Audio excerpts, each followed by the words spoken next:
Shalom, selamat pagi kepada yang terhormat Bapak Filipus Eko Prasetyo beserta seluruh para pemirsa hadirin yang akan menyaksikan sebuah presentase dari hasil analisis mengemukakan suatu tema, yakni sejarah reformasi gereja di Swiss. Seperti apa pembahasan ini? Bagaimana daripada seorang yang memiliki pengaruh besar di dalam sejarah kekristenan berusaha melakukan reformasi? Apa yang menyebabkan reformasi? Bagaimana peristiwa yang melatar belakanginya? Mari bersama-sama kita akan mengkaji hal ini secara objektif mendalam dengan akurasi pemahaman yang dapat kita gali. Di sini saya mempersiapkan dengan menyediakan PowerPoint. Ya, jadi di sini saya mengangkat suatu tema, yaitu sejarah reformasi gereja di Jenewa. Ini perlu kita ketahui sebagai suatu hal wawasan dalam teologi historika, dalam pengertian pemahaman yang komprehensif, identitas kekristenan, dan seluruh aspek-aspek yang berkaitan dengan prinsip doktrin iman kita. Baik, tanpa perlu berpanjang lebar, kita akan memulai dengan bagian pendahuluan. Kita akan mengawalinya. Ya, jadi ada satu kota di Jenewa. Nama kota itu adalah Jenewa, di mana kota itu berada di negara Swiss. Pada saat itu, keadaan di bidang keagamaan berbeda sekali dengan yang berlaku di negeri Prancis. Kita tahu bahwa Prancis didominasi oleh para kaum borjuis yang bermayoritas agama Katolik. Jenewa menghadirkan suatu sistem politik bersifat negara kota, di mana para kaum penguasa atau pejabat lokal dari kota tersebut yang memberlakukan reformasi terjadi pada tahun 1534 dan yang menugaskan pelaksanaannya ini kepada beberapa pendeta. Pendetanya siapa? Pendetanya adalah seorang yang dipanggil dari luar, yaitu Yohanes Calvin. Selama 2 dasawarsa, Calvin dan pemerintah kota berselisih pendapat mengenai cara melaksanakan yang disebut dengan reformasi. Namun, Calvin pun tidak menyangkal hak, bahkan kewajiban pemerintah untuk bertindak sebagai inang pengasuh dan pelindung gereja. Dengan demikian, di Jenewa masih berlaku Corpus Christianum.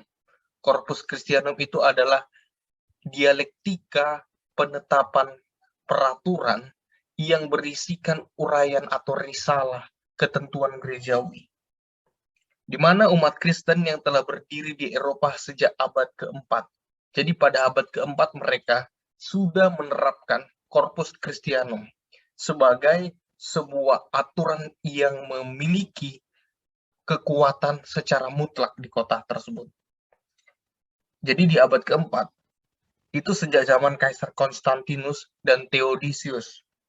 Bagaimana suasana umat yang tercermin dalam sejumlah besar ketentuan tata gereja Jenewa.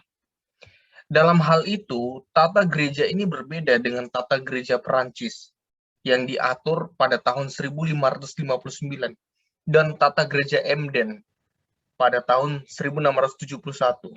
Yang keduanya mencerminkan keadaan gereja di bawah salib. Jadi mereka bersifat pada prinsip teokrasi dalam menjalankan disiplin hukum gerejawi yang berlandaskan pada Alkitab. Tetapi segaris dengan tata gereja Dordrecht yang disusun pada tahun 1619, yang disusun pada waktu pemerintah negeri Belanda telah memberi gereja reformasi tempat khusus di dalam tatanan negara. Di samping itu, Tata gereja Jenewa berbeda dengan yang ditetapkan di negara-negara lain. Sebab gereja di Jenewa pada hakikatnya merupakan gereja kota yang tidak perlu mengatur hubungan antar jemaat, di mana mengakibatkan dalam tata gereja Jenewa kita tidak menemukan lembaga klasis, sinode wilayah, dan sinode nasional. Jadi ada semacam perbedaan yang konkret, kontras daripada beberapa kota-kota lainnya, seperti yang tadi saya uraikan. Dari sejarah gereja, kita mengenal beberapa tokoh yang selalu berjuang mereformasi ajaran gereja, yang mana telah menyimpang dan berusaha untuk mengembalikan kepada ajaran kekristenan pada otoritas yang benar, yaitu Alkitab, yang adalah firman Allah dan kedaulatan Allah atas segala sesuatu. Salah satu dari kebanyakan para reformator yang diuraikan dan diabadikan dalam risalah sejarah yang paling berpengaruh adalah John Calvin. Siapakah ia dan bagaimanakah ia? Di sini saya mengulas secara singkat. John Calvin memiliki nama asli di dalam bahasa Perancis itu Jean Calvin atau Jean Calvin. Ia lahir pada 10 Juli tahun 1509 di kota Noyon. Noyon adalah salah satu kota dalam ruang lingkup negara Perancis. Ia meninggal pada usia 55 tahun, tepatnya tanggal 27 Mei tahun 1564 di Jenewa, negara Swiss. Teolog dan negarawan gerejawi. Ia merupakan seorang reformis Protestan Prancis terkemuka dan tokoh terpenting dalam generasi kedua reformasi Protestan, di mana penafsirannya tentang kekristenan terutama dalam institutional Christian religions. Jadi perlu kita ketahui bahwa Calvin memberikan suatu pemikiran bunga rampai yang menjadi kapita selecta dalam kekristenan sebagai suatu pengajaran iman Kristen yang bersifat teologi sistematika dan di dalamnya merupakan upaya apologetika kepada Raja Prancis yang mana kala itu menganggap para kaum Huguenot ini adalah kaum minoritas yang berkeyakinan ajaran reformasi dicap sebagai bidat. Lalu Calvin menuliskan risalah pengajaran agama Kristen dalam upaya apologetika. Sekali lagi, dalam upaya apologetika, yaitu pembelaan iman Kristen, ajaran reformasi, sehingga mempertanggungjawabkan apa yang mereka percayai kepada raja. Nah, ini ditulis pada pertama kali tahun 1536, tetapi dielaborasi dalam edisi selanjutnya. Jadi ada beberapa edisi, kurang lebih tulisannya mencapai 1888 halaman, itu kurang lebihnya. Memang sangat banyak pemikirannya, yakni merupakan hasil studi analisis yang mendalam terhadap perenungan teologis yang dilaluinya dan pola kelembagaan dan sosial yang dia kerjakan. Jadi pengaruh Calvin ini memang mempengaruhi banyak aspek. Terlebih khusus di Jenewa sangat mempengaruhi Protestanisme, di tempat lain juga, misalnya di Eropa dan di Amerika Utara. Nah, sedikit saya uraikan juga historis Calvin pada bagian ini. Jadi Calvin pada usia 14 tahun pergi ke Paris. Untuk apa? Belajar di Collège de Marche. Jadi Collège de Marche ini merupakan sebuah sekolah yang memiliki kredibilitas dan kapabilitas sehingga dikenal sebagai salah satu tempat untuk menimba ilmu cukup kompleks. Di sana banyak sekali nama-nama yang diabadikan, yakni para filsuf humanis. Calvin di sini menimba ilmu dan mempersiapkan dirinya dalam banyak aspek. Nah, di sini diuraikan sebagai persiapan untuk studi di universitas. Studi yang dia dapatkan pada Collège de Marche terdiri dari 7 mata pelajaran. Apa saja? Pertama, tata bahasa. Kedua, retorika. ketiga logika, keempat aritmatika, kelima geometri, keenam astronomi, dan yang ketujuh adalah musik.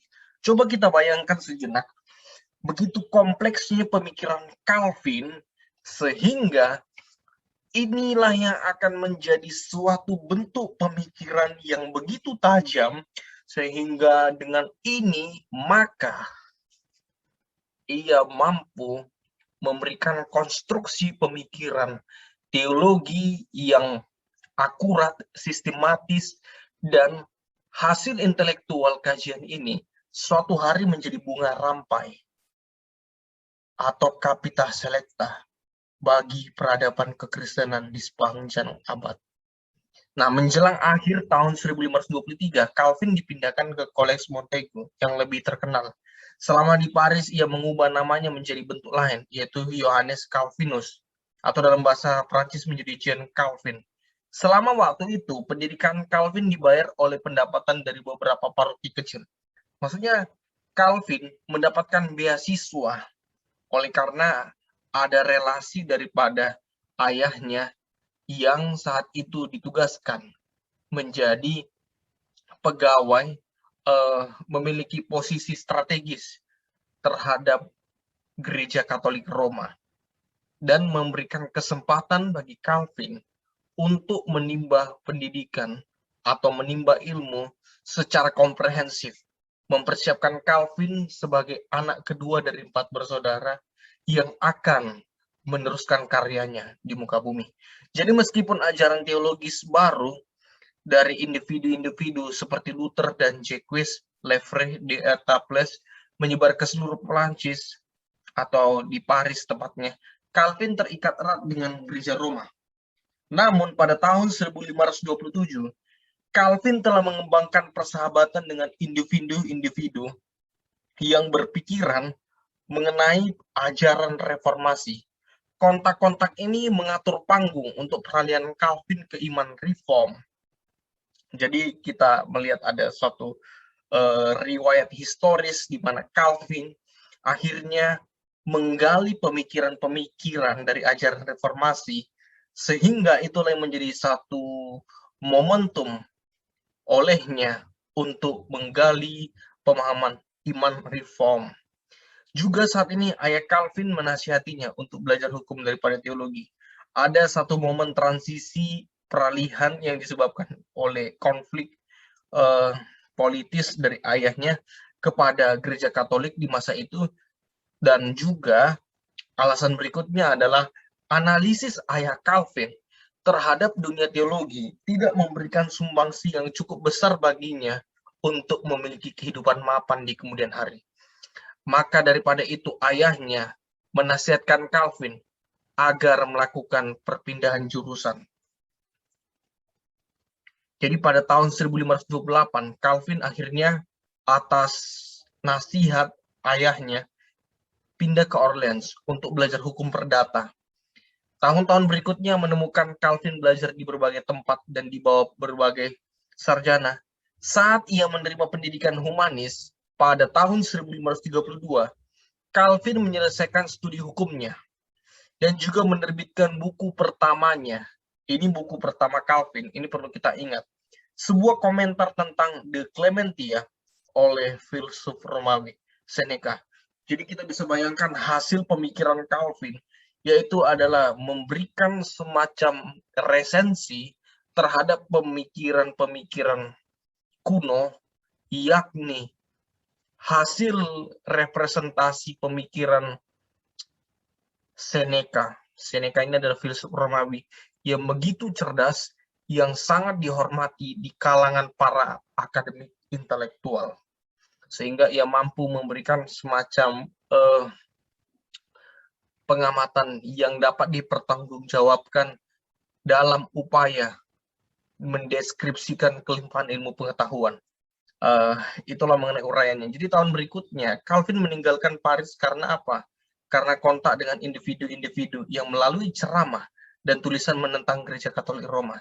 Diperkirakan bahwa pada tahun 1533, Calvin mengalami pertobatan yang terjadi tiba-tiba dan tidak terduga yang ia tulis dalam kata pengantarnya untuk komentarnya tentang Mazmur. Eh, jadi memang kita perlu ketahui ya. Nah, sekarang kita masuk kepada karya pemikiran Calvin. Tadi itu ada sedikit mengenai ulasan daripada biografinya. Sekarang kita akan baca karya pemikiran atau bunga rampai hasil tulisan-tulisan Calvin semasa ia hidup dan juga dokumen-dokumen Calvinisme yang mengikuti pemikiran Calvin. Yang pertama adalah Institutio Christian Religion. Tadi saya sudah memberikan ulasan mengenai hal ini. Itu adalah pengajaran agama Kristen. Itu yang pertama. Yang kedua adalah 16 dokumen dasar Calvinisme. 16 dokumen dasar Calvinis ini terdiri menjadi 4 bagian. Pertama, pengakuan iman. Yang kedua, katekismus. Ketiga, tata gereja. Keempat, tata ibadah. Baik, kita mulai dari yang pertama. Pertama, pengakuan iman adalah pengakuan iman gereja Perancis yang diterbitkan pada tahun 1559. Kedua, pengakuan iman gereja Belanda diterbitkan pada tahun 1561. Ketiga, pasal-pasal ajaran doktrin. Jadi di sini ada risalah pengertian terhadap suatu konsep pengakuan iman yang mengemukakan dasar-dasar prinsip ajaran reformasi yang mengejawantahkan apa yang mereka imani dan apa yang mereka percayai. Dan pengakuan iman Westminster yang diterbitkan tahun 1647. Ini merupakan 4 pengakuan iman. Berikutnya, katekismus. Katekismus di sini dibagi menjadi 5 bagian. Yang pertama, Katekismus Jenewa yang diterbitkan pada tahun 1542. Yang kedua, Katekismus Heidelberg. Ini Katekismus Heidelberg berasal dari Jerman. Diterbitkan pada tahun 1563. Yang ketiga, Iktisar Agama Kristen. Ini juga berisikan risalah pengajaran terhadap mengemukakan iman secara logis, teologis, dan konsekuen terhadap konsistensi yang bersumber pada sola scriptura dan tota scriptura. Diterbitkan pada tahun 1607. Yang keempat, Katekismus Kecil Westminster. Itu diterbitkan tahun 1647. Dan yang terakhir, Katekismus Besar Westminster pada tahun 1647. Sekarang bagian ketiga, yaitu tata gereja. Tata gereja di sini dibagi menjadi 5 bagian. Pertama, tata gereja Perancis. Ini diterbitkan pada tahun 1559. Yang kedua, peraturan gereja di Jenewa. Nanti di akhir ini saya akan menjelaskan tentang peraturan gereja Jenewa terkait dengan tema yang saya bahas hari ini. Ini diterbitkan tahun 1561. Ini mendekati periode akhir kehidupan Calvin. Berikutnya, tata gereja Belanda. Ini diterbitkan di kota Emden pada tahun 1571. Yang keempat, tata gereja Belanda. Diterbitkan di Dordrecht tahun 1619. Dan yang terakhir adalah pernyataan Savoy. Nah, ini juga berisikan uraian teologis terhadap konsep yang mengungkapkan liturgika praktika dalam penyusunan semacam konsep-konsep peraturan dalam ruang lingkup komunitas iman. Diterbitkan pada tahun 1658. Yang terakhir adalah tata ibadah. Tata ibadah dibagi menjadi 2. Tata ibadah yang pertama adalah berdasarkan pemikiran karangan Calvin, hasil analisis konstruktif teologisnya. Ini diperkirakan pada tahun 1542 sampai 1559. Dan yang terakhir ada tata ibadah Belanda. Ini perkiraan pada tahun 1560-an atau 1619. Ya, inilah pemikiran Calvin yang perlu kita pahami dan kita analisis di dalam ruang lingkup kompleksitasnya. Sekarang kita masuk kepada historis teologi reformasi. Perlu kita ketahui bahwa untuk menguraikan ini secara narasi deskriptif, ini membutuhkan banyak waktu. Tetapi oleh karena waktu yang begitu singkat, saya akan memberikan review konklusi yang menjadi ringkasan terhadap riwayat reformasi gereja di Jenewa. Baik, saya akan memulainya pada bagian yang pertama. Dalam pelayanannya pertama di Jenewa, Calvin bekerja 2 tahun lamanya, pada tahun 1536 sampai 1538. Ia bersama dengan Farel. Farel itu adalah rekan pelayanannya. Farel ini seorang yang bertipe koleris, sangat keras, disiplin, tegas.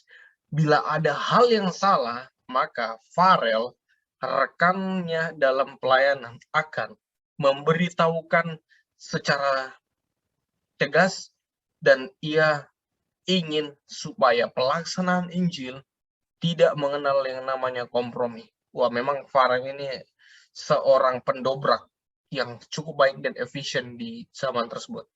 Ia mula-mula diangkat oleh Dewan Kota sebagai lektor dan ditugaskan untuk mengajar pengetahuan kitab suci di Santa Pierre, itu gedung gereja Santa Petrus. Lalu kemudian Calvin diangkat menjadi pendeta dan diberikan tugas mengajar yang dipercayakan kepadanya.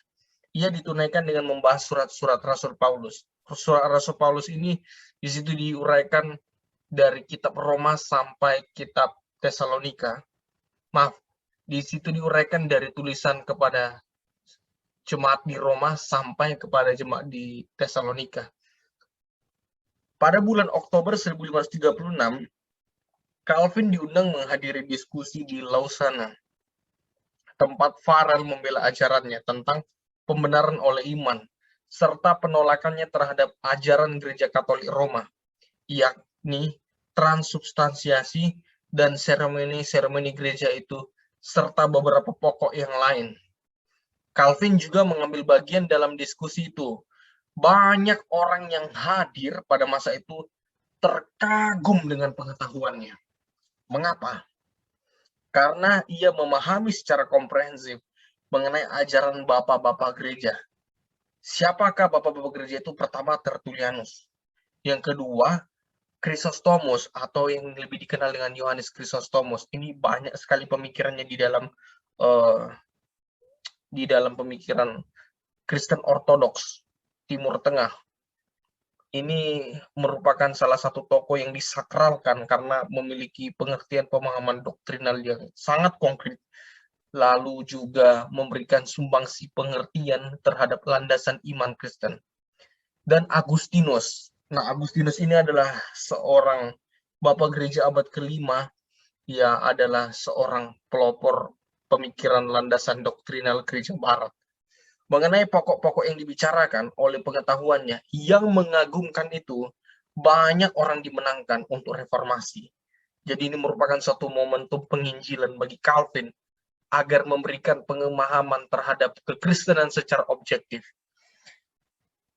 Nama Calvin pada saat itu segera tersebar kemana-mana. Hingga pada tahun 1537, ia dan Farel dapat memulai pekerjaan reformasi mereka di Jenewa. Jadi tahun 1537 adalah momentum efektif bagi kedua orang tersebut dalam melaksanakan tugas reformasi. Calvin dan Farel tidak menjalankan tugasnya dengan mulus. Ya, perlu kita ketahui. Calvin dan Farel banyak melawan tuntutan pemerintah tersebut. Mereka tidak setuju karena apa? Karena menurut mereka, pemerintah terkadang sering mencampur adukan urusan gereja dan urusan negara. Misalnya, bertindak melampaui batas wewenang dan hal-hal yang sudah diaturkan oleh gereja, negara ingin melakukan intervensi. Tetapi apa? Tetapi Calvin dan Farel berjuang mempertahankan kebebasan gereja, sehingga gereja tidak dapat diintervensi secara khusus, yaitu mengenai doktrin, ajaran-ajaran Alkitab. Sebagai jawaban atas sikap tersebut, pemerintah melarang mereka untuk memberitakan firman dalam ibadah. Jadi karena Calvin dan Farel menolak intervensi daripada pemerintah, agar pemahaman pengertian pemerintah dimasukkan atau disuntikkan ke dalam gereja. Lalu Calvin dan Farel menolak. Konsekuensi tegas yang dilakukan adalah melarang mereka untuk memberitakan firman. Tapi apa yang terjadi? Mereka tidak menghiraukan larangan itu. Akhirnya, pada bulan April tahun 1538, pemerintah memecat Calvin dan Farel dan menyuruh mereka meninggalkan Jenewa. Lalu Jenewa ditinggalkan. Lalu kemudian Farel pergi ke Newcastle. Dari situ ia mengikuti perkembangan-perkembangan yang berlangsung di Jenewa. Calvin merasa tersinggung, tetapi ada kesenangan dalam hatinya. Kenapa? Perlu diingat, ada satu riwayat momentum di mana pertemuan antara Calvin dan Farel. Calvin pada saat menerima ajakan daripada Farel, ia sempat menolak. Ia sempat menolak dengan mengatakan, saya datang ke kota ini adalah untuk singgah dan akan melanjutkan perjalanan. Saya berminat atau berkonsentrasi adalah dalam menjalani studi analisis teologi. Saya tidak ingin terjun di dalam penginjilan. Lalu Calvin mengatakan demikian, menghasilkan respon murka daripada Farel. Dengan itu Farel segera bangkit berdiri dan menyatakan, jika engkau hanya ingin untuk belajar teologi dan memuaskan keinginanmu itu, maka atas nama Allah, pengetahuanmu itu akan terkutuk. Dan seketika itu Calvin menyadari ini bukan lagi Farel yang menyatakan, tetapi adalah Allah yang bekerja melalui Farel, sehingga pada waktu itu Calvin menerimanya. Nah, itu perlu kita ketahui supaya kita memahami pengertian daripada teks ini.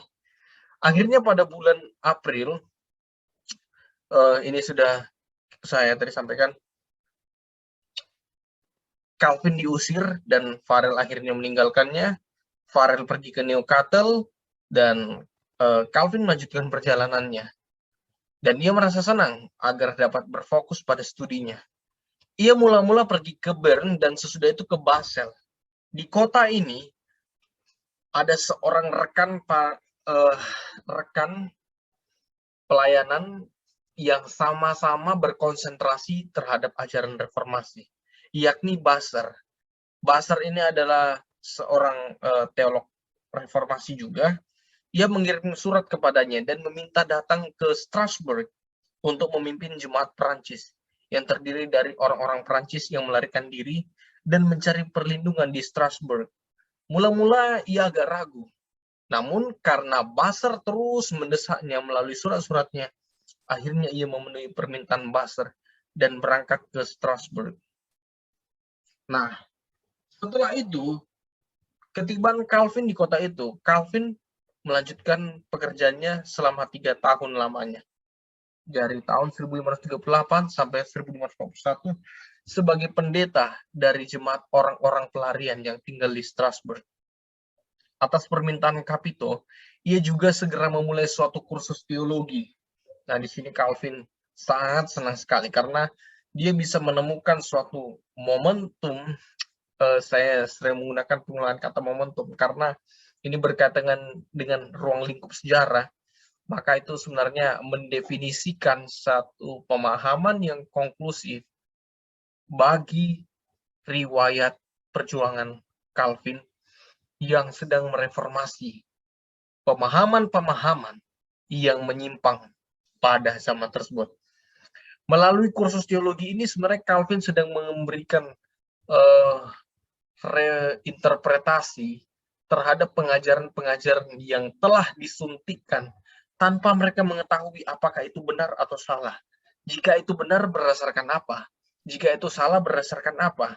Dan bagaimana peranan Alkitab dipahami oleh mereka yang tidak mengerti bahasa Latin, karena kita ketahui bersama sebelumnya Gereja Katolik Roma itu melarang penyalinan ke dalam bahasa lain, hanya dalam bahasa Latin saja, sehingga mengakibatkan orang-orang awam tidak memahami dan hanya dibacakan oleh para pastor yang bertugas, dan jemaat hanya menerima tanpa mengkoreksi dan menganalisis hal-hal doktrinal pengajaran yang disampaikan. Nah, oleh karenanya itu sama seperti di Jenewa, ia juga bekerja keras di Strasbourg. Ia berkhotbah 4 kali seminggu. Liturgi untuk ibadah sebagian besar ia ambil alih dari liturgi Jerman yang banyak digunakan di Strasbourg. Ciri khas liturgi ini ialah pengakuan dosa, pembacaan ke-10 firman, penggunaan mazmur-mazmur sebagai nyanyian jemaat dalam ibadah minggu pagi, dan berlutut ketika berdoa. Di dalam gedung-gedung besar, perjamuan kudus dilayani setiap minggu.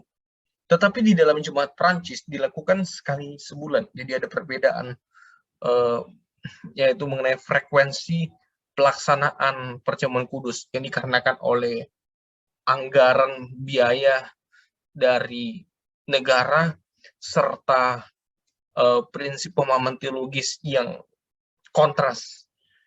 Itu yang mengakibatkan adanya perbedaan tersebut. Calvin berpendapat bahwa dalam Gereja Katolik Roma, tugas jemaat di bidang puji-pujian ini mengarah kepada liturgi, praktika pujian, nyanyian telah diambil alih oleh paduan suara dan organ. Karena itu ia hendak mengembalikan tugas itu kepada jemaat. Pada tahun 1539, ia menerbitkan kitab nyanyian Mazmur yang memuat 18 Mazmur dalam bentuk sajak. Dan ini merupakan suatu uraian ringkasan daripada hal-hal tersebut. 7 Mazmur berasal dari dia sendiri, dan 8 Mazmur dari Marot. Di samping itu, perlu kita perhatikan, ditambahkan juga 10 firman, nyanyian pujian-pujian dari Simeon, dan pengakuan iman rasuli atau apostolikum. Kemudian di Jenewa, ia menugaskan Marot dan Beza. Beza ini adalah murid daripada Calvin, Marot pun juga demikian, untuk menerjemahkan dan menuangkannya seluruh kitab Mazmur dalam bentuk saja, supaya dapat dinyanyikan oleh jemaat. Sebagai melodi untuk Mazmur-Mazmur ini, digunakan melodi-melodi dari Matthias Greyter, Louis Bourgeois, dan Maitre Pierre. Mazmur-mazmur tersebut dinyanyikan tanpa iringan organ. Jadi pada masa itu, lagu-lagu yang dikumandangkan itu bersifat teosentris. Sekali lagi, lagu-lagu yang disampaikan bersifat teosentris. Hasil dari sastra perenungan teologis seorang raja yang terkenal dan memiliki kredibilitas, yakni Raja Daud. Jadi Raja Daud ini bukan hanya sebagai seorang raja politis, tetapi merupakan seorang teolog, sastrawan yang mempengaruhi ruang lingkup peradaban sejarah kekristenan. Lagu-lagu yang dituliskannya menjadi narasi iman yang dikumandangkan dalam bentuk seni musik. Nah, ini perlu kita perhatikan dan perlu kita pahami secara jeli bagaimana pemahaman ini menjadi hal-hal perenungan bagi abad kontemporer ini. Oke, berikutnya, sementara itu pelayanan dalam jemaat di Jenewa tidak berjalan lancar. Mengapa? Pelayanan itu memenuhi banyak sekali kesulitan. Pendeta-pendeta baru yang menggantikan Calvin dan Farel tidak memenuhi harapan Dewan Kota. Di sini ada kualifikasi yang ditetapkan oleh Dewan Kota, sehingga untuk mencapai posisi itu mereka harus memenuhi standar-standar atau kriteria yang ditentukan. Mereka juga tidak sepandai Calvin dan Farel, jadi kemampuan analisis doktrinal serta kecakapan di dalam pengajaran doktrinal, pergumulan intelektual itu menjadi hal-hal yang dipertimbangkan. Hal itu antara lain terbukti dari surat Sadoletus, Uskup Carpentas. Ia menulis surat kepada jemaat di Jenewa dengan isi yang menarik. Ia mengatakan bahwa ia menolak perpecahan gereja. Ya, perlu kita perhatikan. Maksudnya antara gereja Katolik Roma dan gereja-gereja Protestan. Dan menyetujui, malahan memuji firman Allah dan ajaran tentang pembenaran oleh iman. Karena itu, ia membujuk jemaat di Jenewa untuk kembali ke gereja Katolik Roma. Dewan Kota berusaha untuk memperoleh bantuan dari berbagai pihak. Namun usaha itu tidak berhasil. Sekali lagi menemui jalan buntu. Tidak ada orang yang dapat membantu. Karena itu sebagai usaha yang terakhir, Dewan Kota menulis surat kepada Calvin untuk meminta bantuannya. Calvin setuju. Dalam waktu 6 hari, ia mengirim jawaban yang diminta oleh Dewan Kota di Jenewa pada tahun 1539. Jawaban itu begitu baik, sehingga Uskup Sadoletus menghentikan bujukannya kepada jemaat di Jenewa. Dewan Kota sangat berterima kasih atas surat itu. Karena itu, dalam suatu rapat, mereka mengambil keputusan untuk meminta Calvin kembali ke Jenewa. Jadi Calvin yang tadi telah ditolak, diusir dengan secara paksa, dihina, yakni melakukan argumentum et nauseam, melecehkan personal Calvin, tetapi dengan ini juga di dalam beberapa tahun berikutnya ia diminta untuk kembali. Akhirnya Calvin kembali ke Jenewa, terutama karena timbulnya ketegangan politik di kota itu. Ketegangan politik itu makin lama makin bertambah besar. Mula-mula permintaan Dewan Kota itu ditolak Calvin. Ia tidak mau melibatkan dirinya dalam kekacauan politik Jenewa. Tetapi pada tahun 1541, Farel, yakni sahabat Calvin dalam melaksanakan penginjilan, menulis surat kepadanya dan meminta dengan sangat supaya permintaan Dewan Kota itu diterima. Menurut Farel, Calvin harus melihat permintaan itu sebagai suatu panggilan Allah. Farel memberikan hati dalam pelayanan di kota Jenewa. Ia melihat dengan anugerah Allah, ia menggerakkan dirinya untuk melakukan pemberitaan Injil. Farel adalah salah satu penginjil lokal yang memiliki kredibilitas dalam pelaksanaan pemahaman penyebaran Injil. Tetapi ada momen di mana Farel memiliki weakness atau kekurangan terhadap pelaksanaan itu karena kecakapan intelektual Calvin ketika disandingkan kepada para pemimpin-pemimpin kota itu mencapai kualifikasi di atas rata-rata, sedangkan Farel memiliki upaya-upaya yang bersifat satu atau dua tingkatan di bawah Calvin, kurang lebih begitu. Jadi itulah upaya daripada Farel. Kemudian ia menulis surat kepada Farel antara lain dengan kata-kata berikut. Aku mempersembahkan hatiku kepada Allah sebagai kurban. Kata-kata itu kemudian ia gunakan sebagai semboyan hidupnya.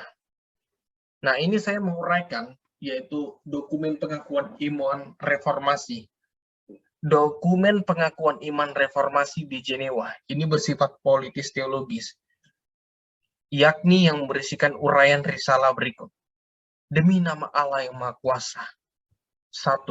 Kami wali kota, dewan kecil dan dewan besar yang berkumpul bersama rakyat, kami dengan bunyi trompet dan lonceng besar, sesuai dengan kebiasaan lama kita, menimbang bahwa di atas segala hal patut dianjurkan supaya kemurnian ajaran Injil kudus Tuhan kita dijaga baik-baik, dan gereja Kristen harus dipelihara melalui pemerintahan serta aturan yang baik. Dan juga supaya di masa depan kaum muda diajar dengan sungguh-sungguh dan setia, serta demi pertolongan orang miskin, dan bahwa semua itu hanya dapat dilakukan bila ada peraturan dan tata hidup yang mantap, yang membuat tiap-tiap orang, tiap-tiap golongan memahami kewajiban-kewajiban yang ditanggungnya. Menilai baik agar pemerintahan rohani sebagaimana ditunjukkan dan ditetapkan oleh Tuhan kita melalui firman-Nya diberi bentuk yang tepat agar dijalankan dan dipatuhi di tengah-tengah kita. Karena itu, kami telah memerintahkan dan menetapkan agar di kota dan di wilayah kami orang mengikuti dan memegang aturan gerejawi yang berikut ini. Sebab kami melihat bahwa aturan itu diambil dari Injil Yesus Kristus. Ya, oke. Ini bagian kedua. Pertama, ada 4 kelompok atau jenis jabatan yang telah ditetapkan Tuhan kita untuk pemerintahan gerejanya, yaitu para pendeta, kemudian para doktor, kemudian yang ketiga penatua, dan yang keempat para diaken. Jadi pendeta ini bertugas di dalam pelaksanaan penggembalaan. Para doktor yang dimaksud adalah intelektual Kristen yang menjadi dosen-dosen teologi, kemudian juga penatua yang ditugaskan dalam pelaksanaan pastoral, kemudian mengambil keputusan-keputusan dalam musyawarah gereja. Dan yang terakhir, keempat adalah diaken, yakni para pelayan. Bagian ketiga, oleh karena itu, jika kita ingin supaya gereja kita diatur dengan baik, dan jika kita mau menjaga supaya gereja itu tetap utuh, maka kita perlu mematuhi tata pemerintahan ini. Struktur fundamental yang diaturkan sedemikian rupa, konkret, dengan segala kebijakan secara sistematis dan holistik terhadap pemahaman serta penataan ruang lingkupnya. Bagian keempat, adapun para pendeta yang sekali-kali oleh Alkitab disebut juga penilik, penatua dan pelayan, menyandang jabatan memberitakan firman Allah untuk mengajar, memperingatkan, menasihati, dan menegur, baik di depan umum maupun secara individual, melayankan sakramen-sakramen dan menyampaikan peringatan secara persaudaraan bersama kaum penatua atau petugas. Jadi berikut adalah dokumen pengakuan iman reformasi di Jenewa yang berisikan uraian narasi bersifat politis teologis. Oke, kembali kita lanjutkan. Jadi Calvin kembali lagi ke Jenewa pada bulan September, tepatnya tahun 1541, setelah hampir 3,5 tahun lamanya ia meninggalkan kota itu. Masa pelayanan Calvin yang kedua kali di Jenewa ini lamanya hampir 23 tahun. Masa 14 tahun yang pertama, yaitu 1541 sampai 1555, penuh dengan perjuangan. Ia segera mulai dengan peraturan-peraturan gerejanya. Jadi pada saat penerimaannya, Calvin mempersiapkan peraturan-peraturan gereja yang diatur berdasarkan Alkitab. Di situ seperti yang telah kita dengar, tercipta 4 macam jabatan. Pertama, pendeta atau untuk pemberitaan firman. Yang kedua, pengajar, atau tadi yang saya kemukakan itu doktor, untuk katekisasi dan pengajaran teologis. Yang ketiga, penatua untuk penggembalaan dan disiplin. Dan keempat, diaken untuk pelayanan orang-orang miskin dan orang sakit. Pendeta-pendeta dan penatua merupakan konsistori. Jadi ada semacam satu status yang dipersiapkan dalam upaya pelaksanaan tugas teologis dalam ruang lingkup gereja.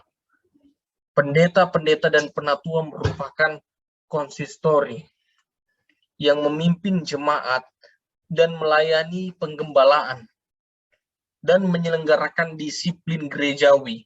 Untuk pertama kalinya, gereja di Jenewa menjalankan pimpinannya sendiri. Maksud Calvin lebih jauh daripada itu, ia mau supaya Kristus saja yang mempunyai kuasa mutlak di dalam gereja. Dengan kata lain, kristokrasi ia jalankan dengan perantaraan pejabat-pejabatnya yang tunduk kepada firman-Nya. Dengan jalan itu terhindarlah setiap campur tangan dari luar. Disiplin diselenggarakan dengan hukuman.